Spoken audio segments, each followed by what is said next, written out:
आम ए कटक डमडमणी को जाऊँ तो देखिपे एपट साइड्रे जंगल रास्ता पड़ा तो गच देखूँ पूरा जंगल एरिया होती तो ये कच्चा रास्ता अच्छी तो एपर्तन ये पक्का रास्ता तैयारी जब पक्का रास्ता तैयारी होता तो बेटर हाँ आम से आग बटे आसलु तो डमडमणी लिखाई त्रिलोचन मरा होता तो से रास्ता भितर देख आम भितर आसलु तो यपटे गले डमडमणी पड़ो ए आगू जा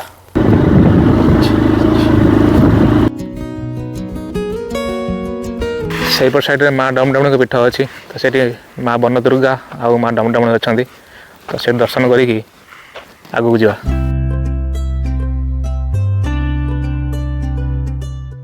आम ए सेपटे माँ डमडमणी शक्तिपीठ दर्शन करके पलि आसचु यहाँ हूँ डमडमणी जल भंडार तो देखिपे ये माटी बंध अच्छी तो तारी तलू को ये पा स्टोरेज कर रखाई बंध तले देखते केते सुंदर देखा मुझे से पा पाखक जाऊँगी पा पाखक जा देखा ओ भाई देखो केते सुंदर लगुच लगुच लहरी पूरा पाखक माड़िक आस बढ़िया लगुच पा परिष्कार अच्छी यहाँ देखो यहाँ हूँ डमडमणी जलबंधर पानी देखो आगे पहाड़ अच्छी केते सुंदर देखा परिवेशटा से पट देखो सूर्य एपटे अच्छी संध्या है